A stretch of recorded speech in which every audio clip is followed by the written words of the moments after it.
time for the Fight Night Picks podcast with your host, Craig Allen. Right, Bruce Buffer on the intro. So, welcome to the debut of Fight Night Picks on YouTube.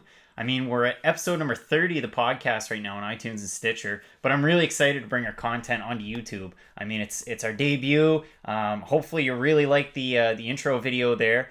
And so if you're new to Fight Night Picks, my name's Craig Allen, and I'm all about MMA news and analysis. The podcast started out in about April, and since then I've been posting articles on the website at fightnightpicks.net, as well, covering the fights live and in person. I've been to NEF, 34, and we also have NEF 35 coming up this September. I'm going to be at FA7 Legends in St. John, and that's August 17th of this year, so really exciting stuff there. And also, you can catch my tweets at Fight Night Picks or at Craig Allen FNP on Twitter.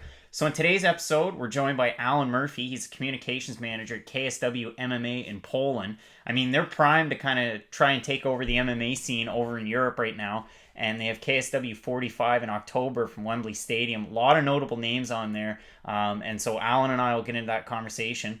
As well, we're also joined by Nicole Bosco of Fansided, My MMA News, and she's also one of the hosts of the Cage Side Submission podcast. So we have her on to talk about The Ultimate Fighter Season 28. Kind of a surprise to a lot of people that there's going to be a 28 season of The Ultimate Fighter. Most people figured with 27 that was kind of going to be the end of it. Dana White's Tuesday Night Contender Series has kind of filled that spot in the UFC lineup. So we talk about that as well. At the same time, we're going to talk about some of the rising talent in the UFC's women's featherweight division. I mean, I had Tanya Evinger on the podcast recently to talk about, how she signed to the UFC after going on just a great run in Invicta. She went 7-0 with one no contest. That one no contest against Yana Kunitskaya, who a lot of people will be familiar with. And so, Nicole and I kind of talk about some of the women that are going to be coming into the Ultimate Fighter on this season and where they kind of rank and where they'll slot after the season's over and what we can expect. And last but certainly not least, we're joined by Mike Heck from Fansided MMA. He's a journalist there, but he's also the host of the Extra Rounds podcast, and I definitely recommend that you check that out. Heck of a podcast, a lot of great guests from when they relaunched it there last week. So, I mean, Mike and I, we talk about some of the crazy, MMA news that came out this week, all sorts of, breaking news all week, lots of fights announced, and we pick out some of the more interesting matchups from Ufc Hamburg, and that's happening this Sunday. So make sure you check out our conversation with Mike. So let's start out the show and see what's new with KSW. So we're here with Alan Murphy, communications manager at KSW MMA. How does a guy from Ireland get involved with KSW out of Poland? Oh, that's, I've asked myself the same question a couple of times. Basically, I was involved in MMA, covering promotions all around Europe, and KSW was a particular interest of mine. And I went to KSW London 3 years ago, which was their first show outside of Poland, and kind of hooked up with Martin Lewandowski over there. He was kind of interested about what I was doing, and I don't know, we kind of kept in touch. And then I eventually left the media side of things and started working for another promotion in Europe, and that promotion folded, and then KSW asked me to come on board then, and I was more than happy to do that then. Yeah, I mean, you guys have been doing a great job. You were nominated for at the Fighters Only award show as one of the top promotions in the world, so that's definitely got to be quite the honor. Yeah, I think that was the first time we got nominated for that award. So that's it's pretty amazing, just to be nominated alongside the UFC and Bellator and the other promotions. So it's just a credit to the team, because it's 15 years last week KSW is running now, and they went from a hotel function room to 58,000 people last year at the National Stadium in Warsaw, which is just incredible. Do you get to many of the shows in Poland? Do you get a chance to go?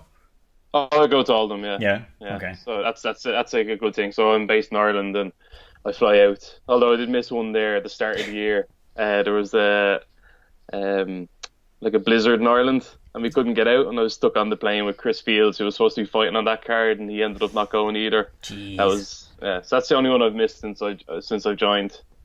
Yeah, I mean, you mentioned you guys started about 15 years ago. MMA in Europe seems to be booming right now. Between KSW, Cage Warriors, you've got Bellator. They're kind of seeming to gain traction with the big Bellator 200 event. And you never know, they could have a tough Ultimate Fighter type thing over there in Bellator. And then we've also seen, ACB's kind of faltering. It looks like 89, 90, 91 might be canceled. And then at the same time, today, M1 Global and the UFC, they announced a joint partnership. But, I mean, KSW is still going strong. You've got an event coming up, KSW 45 in October. Can you speak to KSW 45, and what can the English fans expect to see at a KSW there? Oh, KSW, I'm not saying this because I work for them, but I've been saying this for a long time. KSW provide a show that's unlike any other event. The first show I went to was 3 years ago in London, and I was just amazed by it. I've been a fan of MMA for a long time now, and I always wanted to visit the old Pride events. I've always wanted to get over to Japan, and KSW bring that. They have that, the razzmatazz, the spectacle, the entertainment value, but they also have amazing fights, and it's just the range of KSW cards is it's incredible. You have top prospects coming up, you have experienced pros, and then you have those kind of fun fights that people like to say, the freak shows, which I love personally. But that's just KSW just brings a show like no other, to be honest. Yeah, every show has their own particular style and what they do, and just KSW is unique. Yeah, with the YouTube videos and the promos that came out for KSW 44, it was almost like Mortal Kombat. I mean, that was definitely really cool, and I'm sure a lot of North American fans kind of caught wind of it and got interest there. And then as far as 44 went, it was definitely a really popular event. I mean, it was a huge hit. You had Erko Jun, who was, a big star that going into the fight, I figured, he's fighting a tough, rough and tumble guy. That was one of your fun fights that you were talking about. And he ended up coming out on the right end of it. And then you've got stars like Karl Baydorf, and at the same time, you've got former UFC and Bellator fighter Phil DeFries as your champ in heavyweight. So it's definitely one of the more stacked heavyweight divisions out there in MMA. So, I mean, as far as 45 goes, Scott Ashcombe, he's already announced for that card. Britt fighting at home. Is there any chance we have any more fight announcements coming up here soon? Yes. Phil DeFries is defending his title against Karl Baydorf. Awesome. In the main event down in London. So Phil's obviously from the UK himself, former UFC fighter. I just feel like I've been aware of Phil for a long time now. I went to see him fight in Sweden when he was in the UFC, and I got to know him since he joined KSW, and just his story. He was in the UFC and he had crippling anxiety.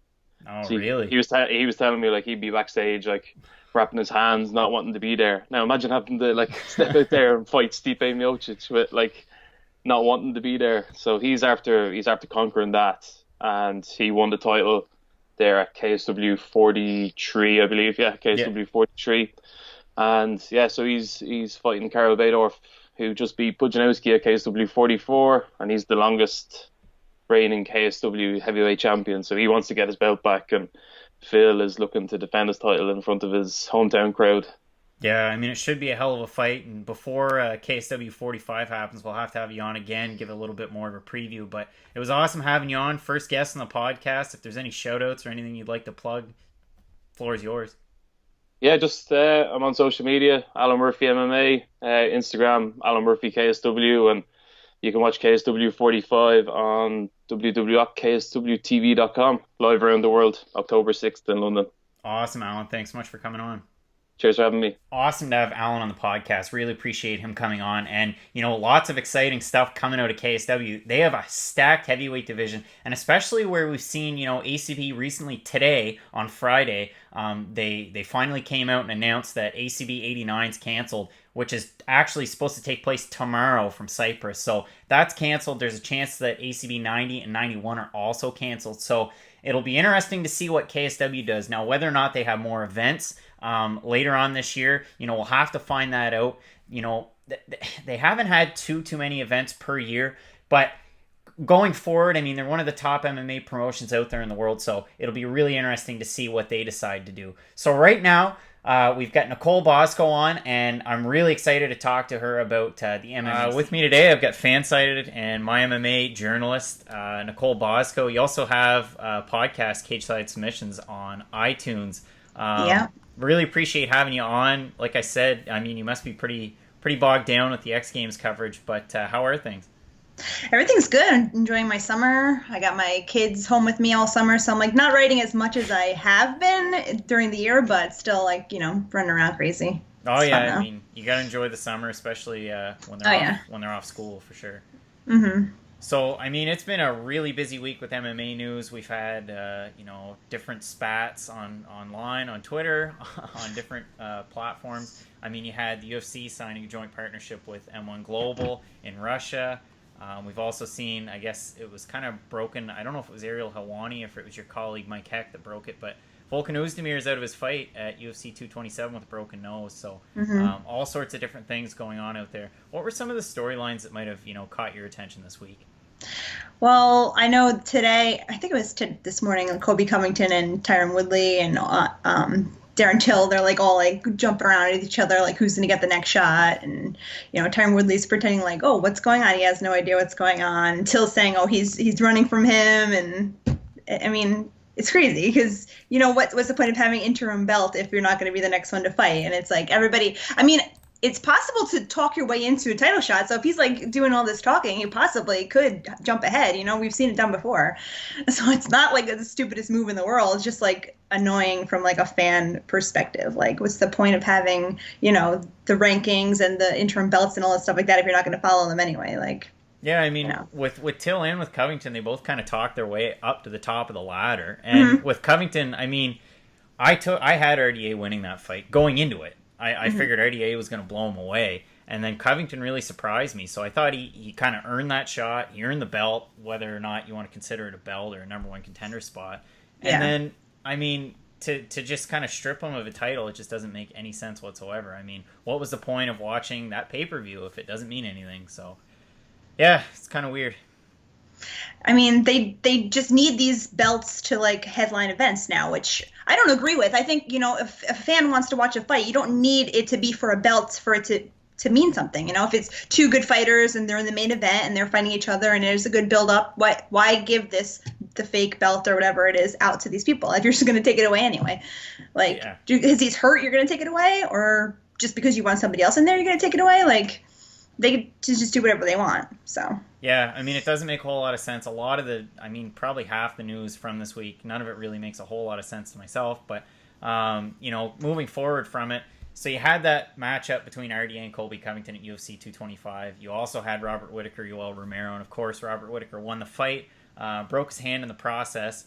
And then all of a sudden it's announced that as the Ultimate Fighter house in Vegas is being sold for $5 million, and everybody figured they're going to scrap the Ultimate Fighter, we're going to have the Ultimate Fighter season 28. So I don't really know, where this season could go. You've got heavyweights and you've got women's featherweights, which I think is great. I mean, I had Tanya Evinger on the podcast a couple weeks ago, and she and I talked about the fact that, when they're signing different talent to the UFC, typically, women's bantamweight fighters, and they're going to give them a shot, one fight deal in featherweight, and then the rest of their fights are at bantamweight. So, we had Megan Anderson taking on Holly Holm, and I really, truly think that the point of having that fight was to tune up Megan Anderson, get her ready for a Cyborg fight, and then there you go. There's your title shot, because she was away for quite a long time. So it'll be interesting to see, what we have with this featherweight division. I mean, it's definitely top talent. A lot of the women on the roster, they're coming over from Invicta. So could you kind of give us a perspective of what we can, look forward to with the season of The Ultimate Fighter? Well, I think, like you said, a lot of them are coming from Invicta. They have, some of them are fairly new to professional. As a couple 2-0. Some of the fighters are more experienced. But I know Chris Cyborg was pretty upset with the people they chose because he felt that, they were basically people that could make 135 eventually. Like, they're not going to possibly stay at 145. She of course been calling for a while to build up the 145 division. It doesn't sound like they're planning on doing that at all now, especially with the 145 pound tough. They may not stay there. Yeah. We've seen that before. So I mean, it's the Ultimate Fighter. They're picking fighters that are going to put on good fights, also can be on TV. So it's not like they're exactly picking the best of the best. I know that a couple of women were trying out. They didn't make it to the show, but they possibly could be signed if the UFC is going to go ahead with the 145 pound division. I know they've done that before in the past with, I remember when the strawweight division was on Tough, they signed Paige Van Zandt outside of it and a couple other people. So in terms of the show, I mean, they want personalities, of course, so that's like one thing they're going for. And they have some talented fighters on there as well, you know? So, I mean, they're going to be along with the heavyweight men, which I think is always fun. Like when they did that the season when they had the men and the bantamweight women on there together, like that was fun. Like you're just going to watch it to see the drama and stuff like that, you know? Yeah. Like, so, I mean, even if they're doing away with Tough, a lot of people are like, oh, you know, Contender Series kind of like takes over like where Tough ended off, but it's not exactly the same because it's not like you don't get all like the like fun drama and like the, you know, the goofiness and stuff like that, which I personally like watching that. Like that's kind of why I like got into Tough to begin with, because it's like you see the training first of all, which I really like, and it's like goofy, you know, like that's what I like. But I mean, you know, to each his own. So yeah. Like yeah. I like the Tough brand. I like the idea, like you said. I mean, it's a behind the scenes look. You don't really get that with Contender Series. You get, you know, like a 1 minute or a 2 minute explanation of where this fighter came from and whatnot. But with the Ultimate Fighter, and I mean, especially this season, like some of the names, Katharina Lehner, she just fought for the Invicta title against Canadian Sarah Kaufman. You had Pannie Kanzat. I mean, she's kind of, you know, on an upswing right now. I know she just competed in Danish MMA right after fighting in Invicta. So, I mean, she's kind of on an upswing. Larissa Pacheco, I mean, she's like a true featherweight right there too. So she'd be good to have, you know, in the UFC. But yeah, it's really weird, you know, the way that they created this division just for Cyborg, and then they haven't really filled it up with talent. So it's kind of been difficult. I know with the flyweight division, I was pretty critical of it at the start because, you know, you had Modafferi and Montano, and you had that fight, and then there was kind of, you know, it just fizzled out. But now they've started to pool, you know, the division and started to fill up a little bit more. And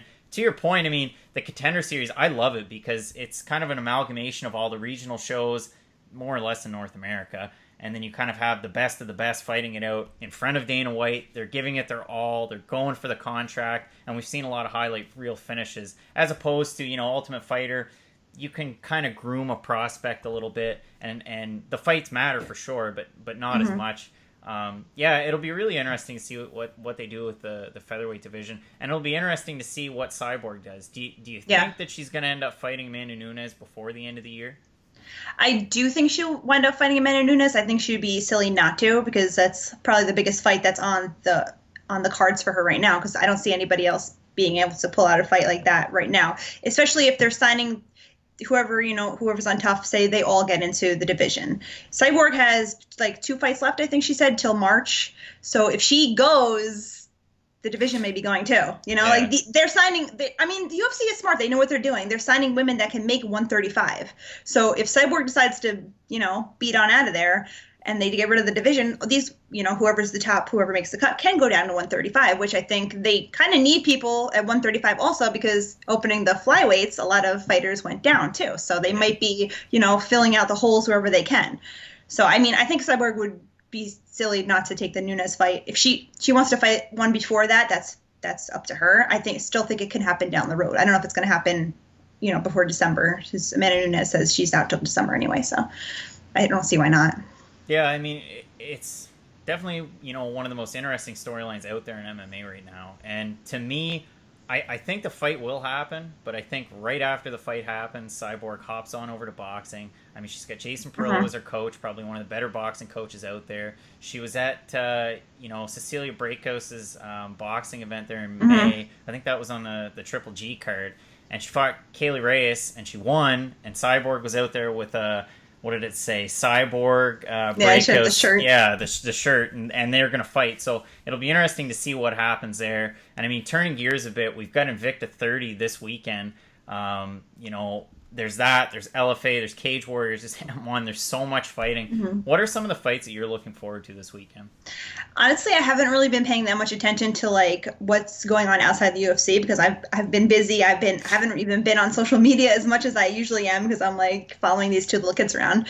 But so I haven't really been paying too much attention to those cards. I mean, even the UFC this weekend, I haven't really given it my full attention, because it's not like, you know, it doesn't have a lot of draw to it. It's on a Sunday, which is kind of better for me. I'll be able to watch it like during the day while I'm like, you know, doing everything else. But for those other cards, not really, like, you know, have to like kind of like pick and choose, because I'm like trying to do everything too. Plus, like you said, I had the X Games this weekend also. So it's kind of like, you know, too much to focus on. Yeah, I mean, as far as the UFC goes, like I did a breakdown of the whole card, and there's a lot of UFC debuts. There's a lot of fighters. They're good records, but at the same time, they're not household names, and they're the only tape you can find on them is highlight reels. So it doesn't really do much for me to try and break down a card when that's all you're left to work with. But I really think, main event of that Hamburg card was Shogun and Anthony Smith. That one's going to be interesting. You kind of wonder what's next for Shogun. I mean, I don't think he's going to be able to win the fight, but if he doesn't, or if he does, what do you do with him there? I don't know. Well, Daniel Cormier wants him. Did you hear that? Yeah, exactly. Yeah. I mean, if he wins and Daniel Cormier wants it, he could just, go in there and pluck him out and be like, I really want to face Shogun Hugo. They can make it a case for anybody at this point. So if he goes out there and he wins with a, impressive, showing, I'm not saying he's going to get a title shot, but he could possibly, You never know the way things go. Cormier wants it. He's kind of got the UFC by the balls a little bit because he's got 2 belts here, and he can kind of pick and choose what he wants next. So, but I don't know if he's going to pull out the win. I'm excited to see Anthony Smith in that fight. I just spoke to Anthony Smith actually a couple weeks ago on the podcast, and he was looking for a fight. This was before he signed that fight. And he was looking for a fight, and he actually spoke about Shogun, saying how he was he thought he was one of the weakest in the top 5. He's saying people in the division didn't want to fight him because he's a tougher fight than most of the guys in the top 5, and he specifically called out Shogun Hua as this guy's in the top 5 and he's one of the weakest in the division. So we'll see I'm excited to see what he's going to do. Yeah, I mean, he's definitely fortunate. He's got the size for the division, which I like, and we've seen a lot of fighters. I mean, Smith, Sage Northcutt last week, moving up a weight class and finding success, and I think it's just going to continue. I mean, you take a look at ONE FC, they did that. Every fighter moved up, more success. You don't see the weight problems. And yeah, I mean, it'll be interesting. I took a look at the fight metric stats, and you can kind of go off of those because both guys have had enough UFC fights. And Shogun's the better striker for sure, better with the takedowns, better with everything. But at the same time, I mean, he's facing a lot younger Anthony Smith, who you beat Rashad Evans. It is what it is, but that's a pretty big name for a pretty confident younger guy in Anthony Smith. So that should be a good one for sure. Yeah, I agree. All right. Well, I won't keep you any longer. I really appreciate you for coming on. Our listeners definitely have to check out your work with My MMA News, Fansided, as well as the podcast. It's a great podcast. You guys always have, young up-and-comers as well, top talent, like you said, Anthony Smith, all sorts of different people on there. So if there's any other shout-outs you'd like to give, floor is yours. No, just everybody follow me on Twitter. It's @NickBoss, NIKBOS. And follow the podcast, subscribe on iTunes and everything. So yeah, that's it. Thanks. Awesome. Thanks so much for coming on. Thank you. Really glad to have Nicole Bosco on the podcast. It's going to be really interesting to see what happens to the women's featherweight division, whether or not they keep feeding opponents to Cyborg.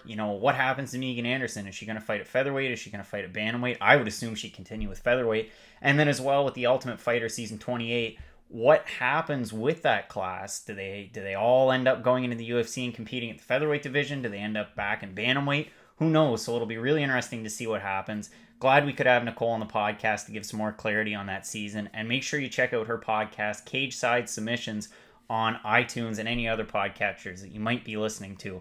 So right now, we're going to transition over. We're joined by Mike Heck from the Extra Rounds podcast. He's also a journalist for Fansided. And we had a really great conversation about Ufc Hamburg, as well as some of the biggest news from this past week in MMA. So here's Mike. So right now, we're being joined by Fansided journalist and host of the Extra Rounds podcast, which I definitely recommend our listeners give it a listen. Subscribe on iTunes, wherever you get your podcasts. Mr. Mike Heck. Mike, how are you?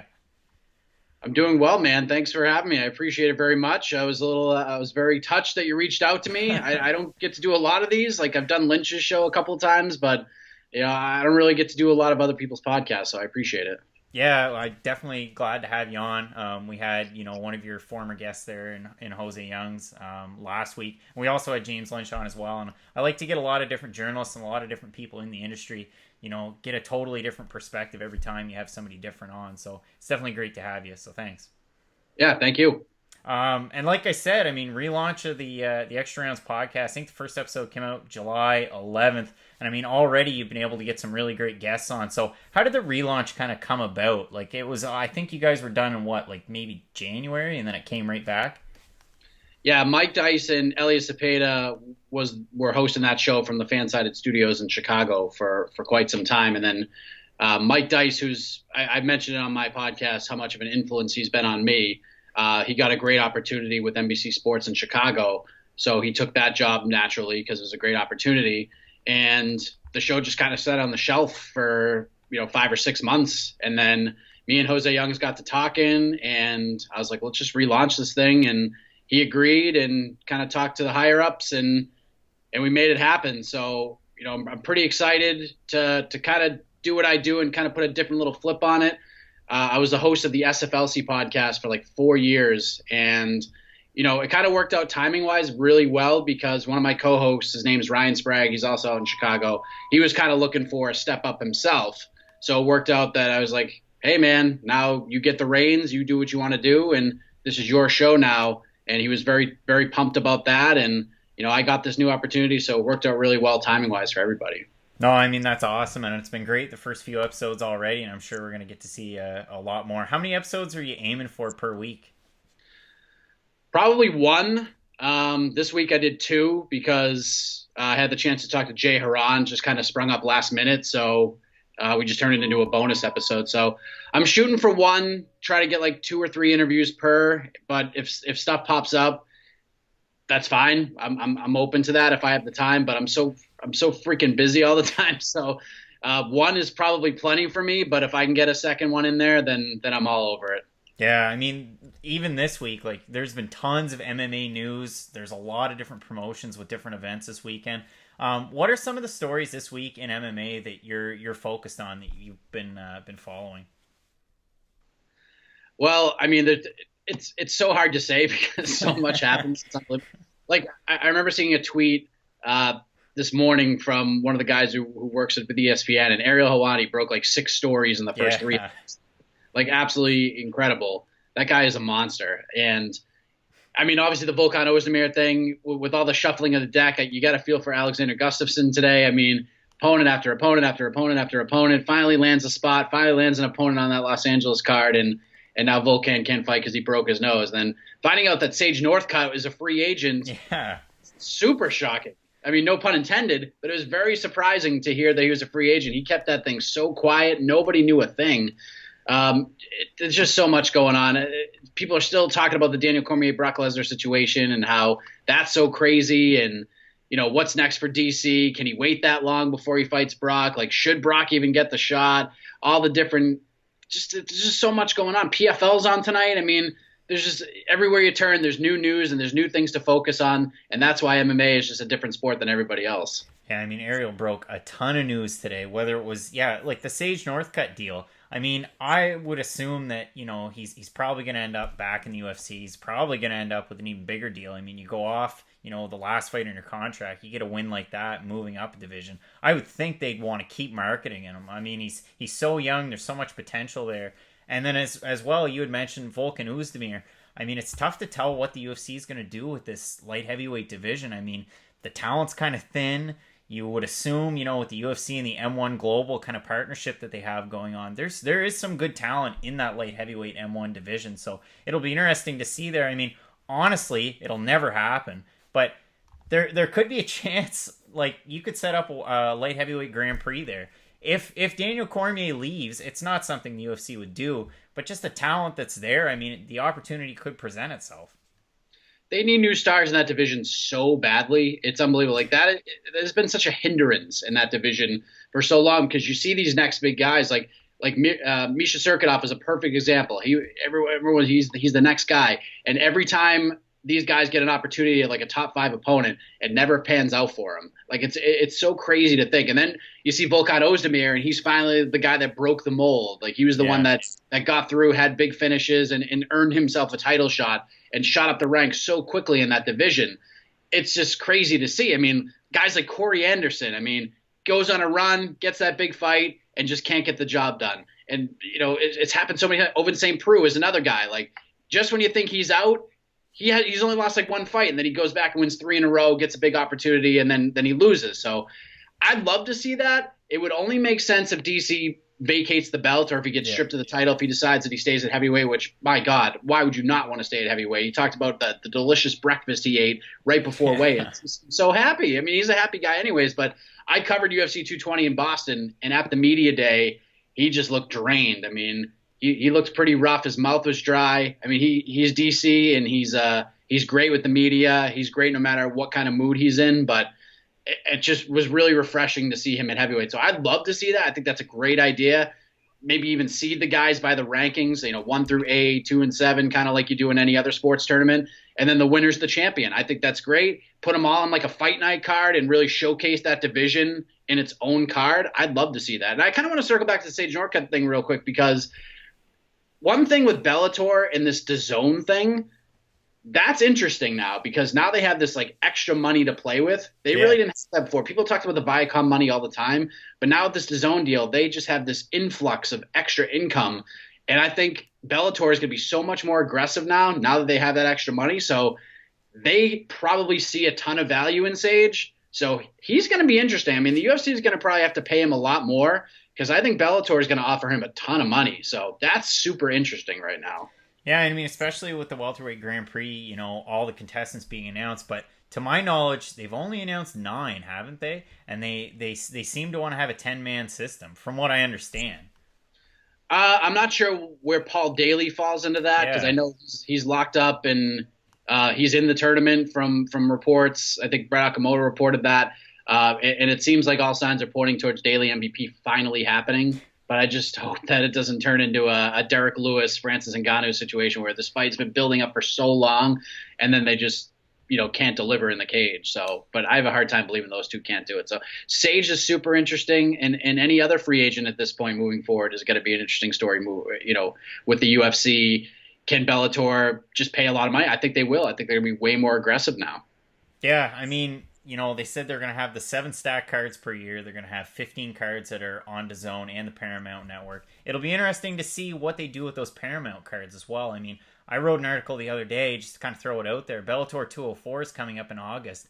Hasn't been a lot of, press. There hasn't been a lot of stock put into this event. You've got Darian Caldwell fighting up at featherweight when he's the bantamweight champ for no apparent reason. I mean, there's all sorts of challengers in the bantamweight division.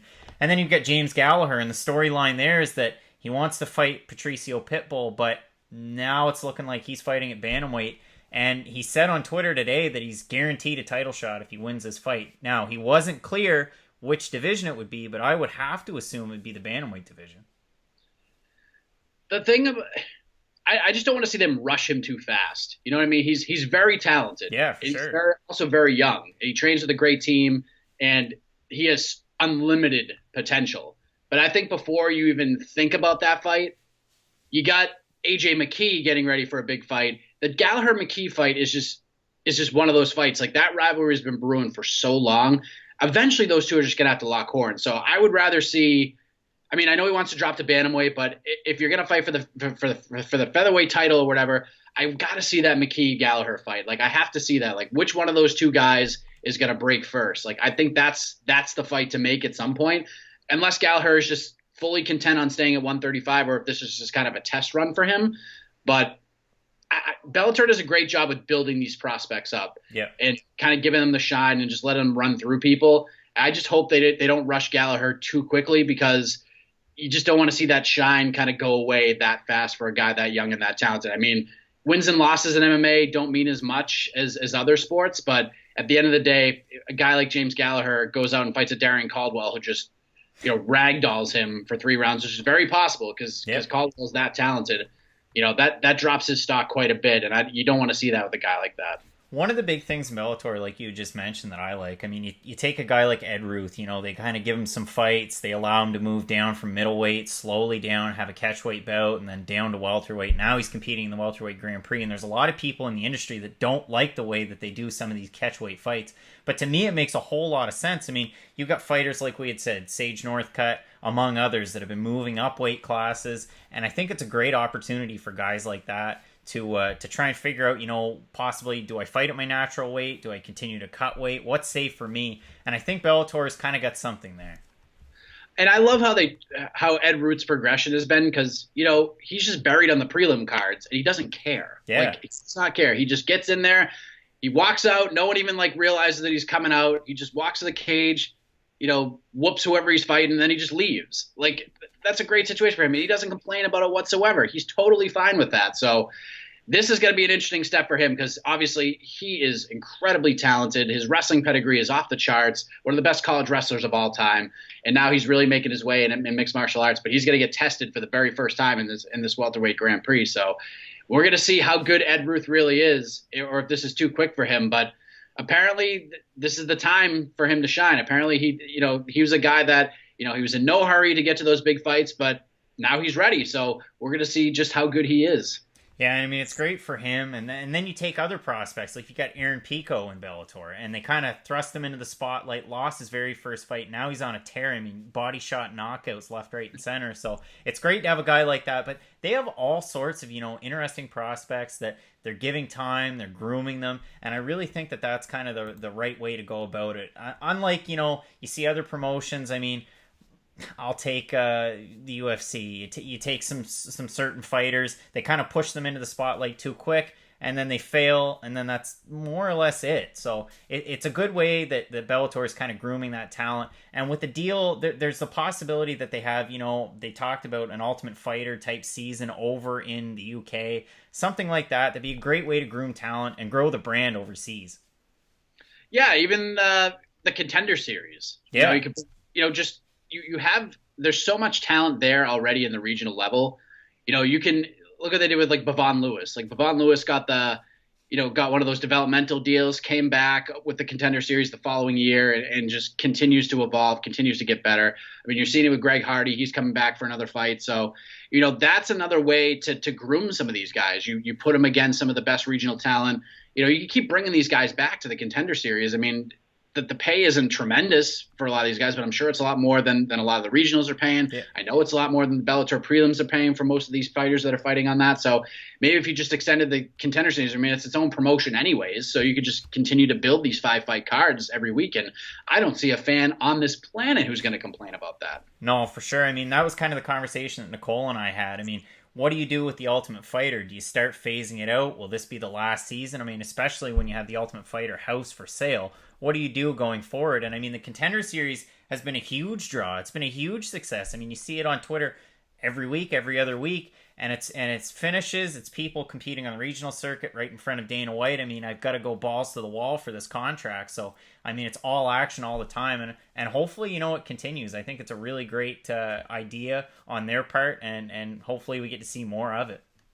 Yeah, I just wish the only problem I have is they don't do it year round. Just a summer exactly. Film. That's literally the only issue that I have.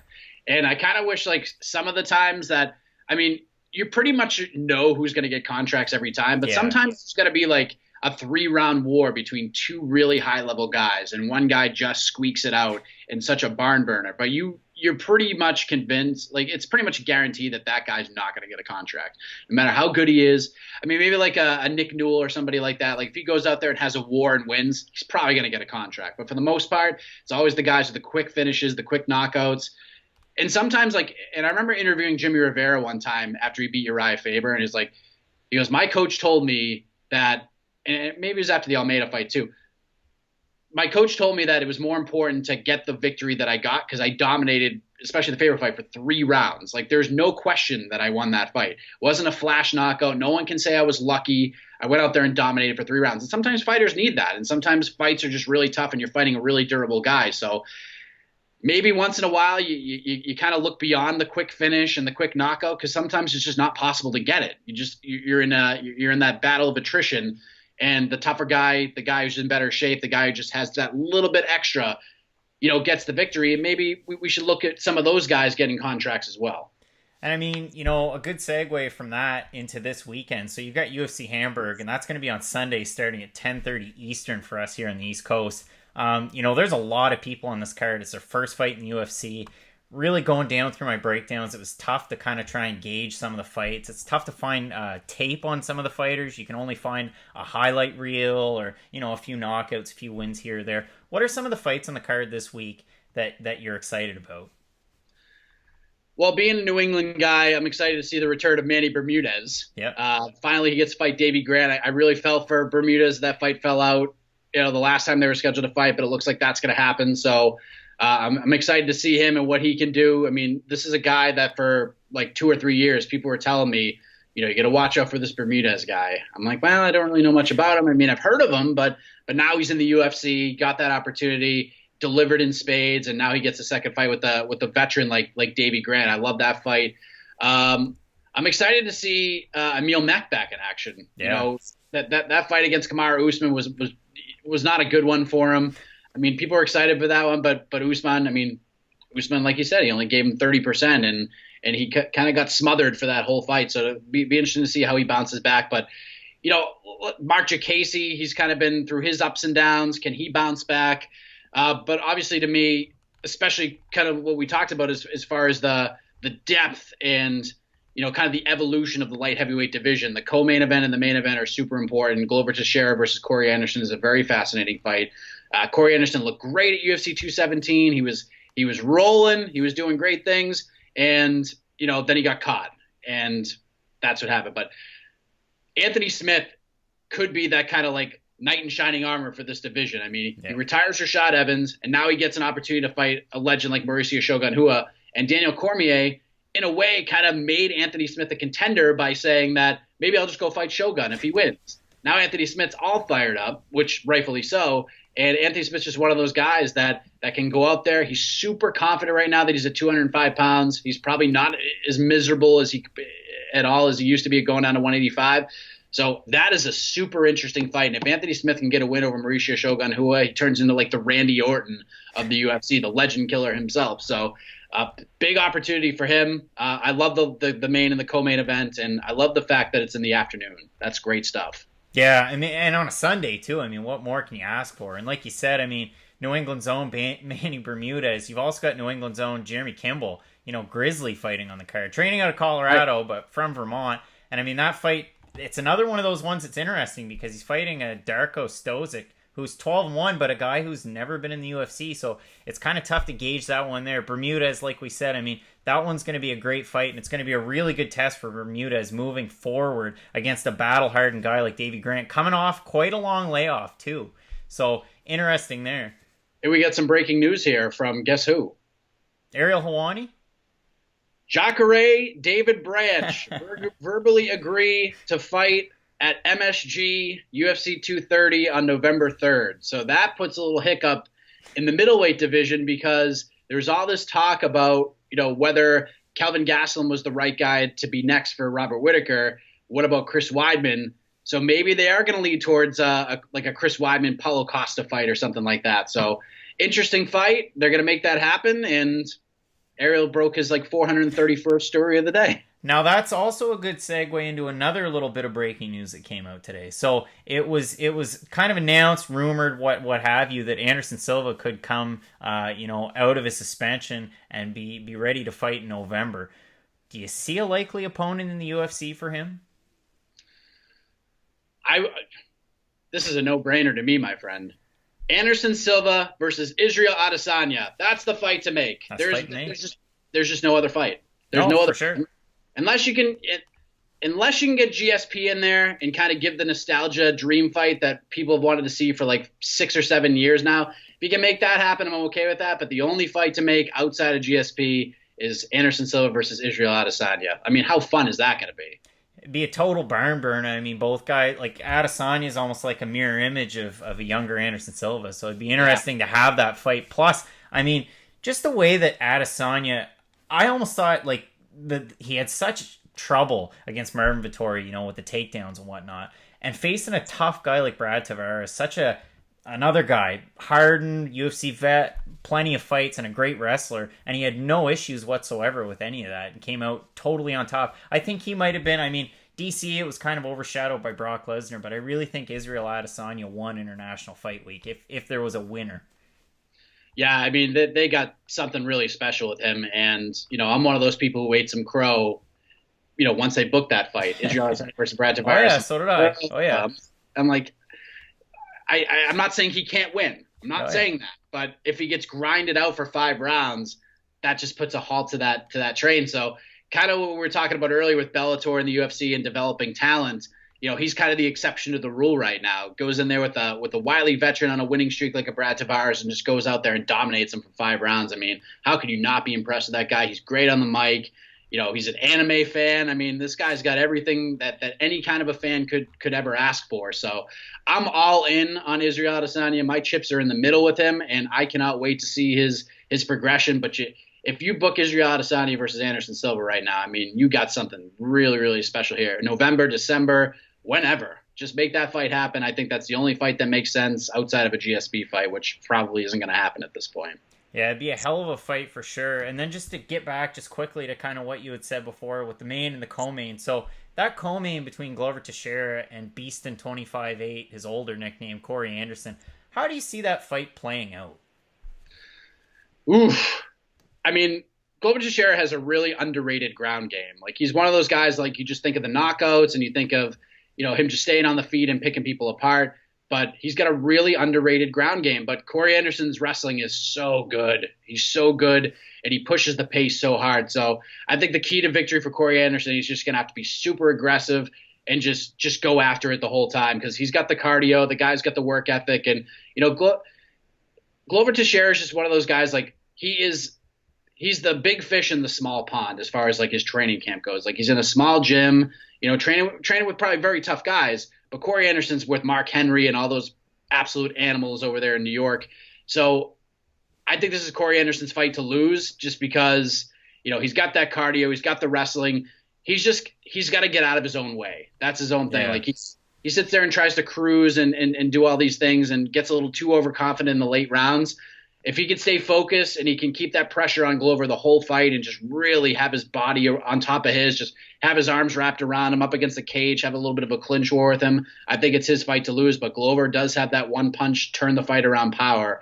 So it's an interesting fight. I'll go with Corey here with the decision, and it'll be a nice boost for him and a nice boost for that light heavyweight division. But you can never count out a guy like Glover.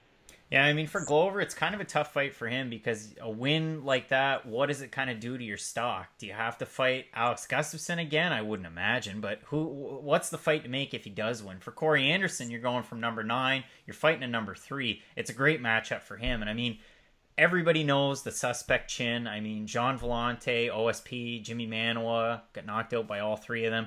And then, if you look at that Patrick Cummins fight, he was totally dominant. You talk about eating a little bit of humble pie. I had Patrick Cummins winning that fight because I don't think, in 30 episodes of the podcast, I don't think I've used this word, but the MMA math going into the fight, I said, well, Patrick Cummins, Division 1 wrestler, Corey Anderson, Division 3 wrestler, the lock, stock, and barrel, that case is shut.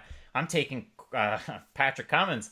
But of course, Corey Anderson came out just guns a-blazing and totally blew the doors off that fight and had 12 takedowns to 0 of Cummins' takedowns. So, yeah, I think it's going to go Corey Anderson's way. I think it's going to be a decision as well. But, yeah, you definitely have to watch out for Glover Teixeira's, a hard right hand for sure. And he does have an underrated ground game.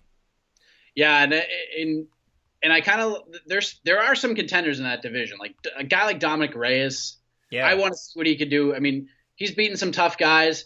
But I'd love to see him maybe get the winner or maybe the loser of this fight. Like it sets up nice for him. I mean, you look at the rest of the division, it's kind of really the same old faces, the same old names. I mean, you got Jan Blachowicz up there, you got Jimmy Mano up there. I just think those two should just run it back one more time at this point. Yeah. Peru is who he is. Like, he's up and down. You never know what's going to happen. Misha Serkinov's there. I mean, I'd say, throw me Dominic Reyes against any of those two guys right now, and unless the tournament idea comes to fruition, because I mean, this fight's probably for that like 8th spot at this point. Yeah, for sure. So I mean, you and I were definitely going to be watching out for the Bermudez Triangle there with Manny Bermudez. Jeez, can't even pronounce his name. And then again, Jeremy Kimball. Lots of great matchups on here. A lot of people, making their UFC debut, like I said, and another one that I kind of looking at there was Nad Narimani, who was Cage Warriors featherweight champ, beat Paddy Pimblett, and there's always some conversation around whether or not Paddy Pimblett will end up,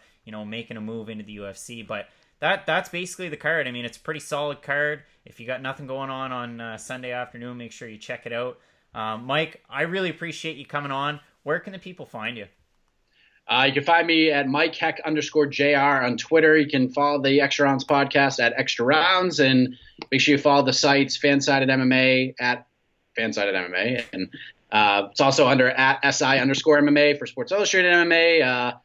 Lots of good stuff. You can go back and check out previous episodes. I mean, some of the stuff's a little bit outdated now because Andre Harrison's about to fight in about 45 minutes at this point. So talked to him earlier this week. Talked to Ray Sefo earlier this week, and gave us a little bit of news on Kayla Harrison, targeted to return next month, either the 16th or the 30th. So that was a great talking to Ray, and kind of he was pretty excited to have the media eat a little bit of humble pie because everyone was so questionable of this PFL idea, which has been really, really a nice breath of fresh air. Jose Youngs was on that show as well. And then I had a great talk with Jay Haran, who's going to be in the Equalizer 2, which hits theaters tomorrow.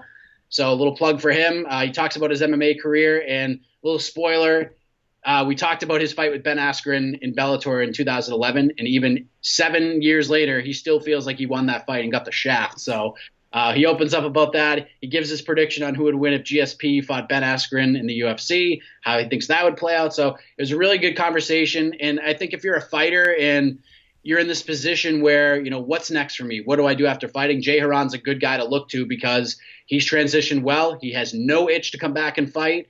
He has no regrets with his fighting career, and he's on to this new career in Hollywood. So really fascinating chat with him. So go check that out. You can follow the show on Apple Podcasts. And if you could throw the Superman punch at the subscribe button for free, that would be very helpful. Craig, honor. Thank you very much for having me on. I appreciate it. Awesome, Mike. I'll have to have you back on soon. Absolutely. Thanks. Great to have Mike Heck on the podcast. Really appreciate it. I mean, that was a great conversation, a lot of fun. The what ifs in the light heavyweight division in the UFC. And of course, like I said, you've got Ufc Hamburg on Sunday to look forward to. And there's a lot of really interesting matchups there. A lot of prospects that are making their UFC debuts. So it'll be interesting to see what happens going forward with some of these guys, whether or not they get more fights in North America, or if they stick and concentrate it more to the European circuit. You had the UFC and M1 Global making a partnership this week. Details are kind of sketchy. I mean, I would assume, and I think rightly so, that the UFC would force M1 to kind of go away from they've got a hybrid cage style ring, if you've ever seen it. It's almost like a boxing ring, but it's more of a hexagon type shape. And then at the bottom, under there's the two rungs, and then you have a cage at the very bottom, and you're not allowed to touch the ring. You're not allowed to grab it. That's a point deduction. They give yellow cards and red cards, almost similar to soccer. So it's a pretty interesting setup. It's a lot of fun to watch, and a lot of people were kind of wondering, well, now what happens to the old M1 Global medieval challenges? So it'll be definitely interesting to see. Like we said, a lot of MMA news this week. And I'd like to give a shout out to Stephen Rawlings, who contacted me on Twitter. He's been really great. A lot of great feedback from Stephen, and I really appreciate it. And if anybody has any feedback or anything they'd like to say, make sure you comment on the video. Make sure you subscribe and review us on iTunes as well. And I really appreciate the support. So thanks a lot, guys. First episode on YouTube, and I'm really excited to bring even more content to YouTube. So thanks a lot. That does us for episode number 1 of the podcast and the video composition on YouTube. And we'll see you again early next week.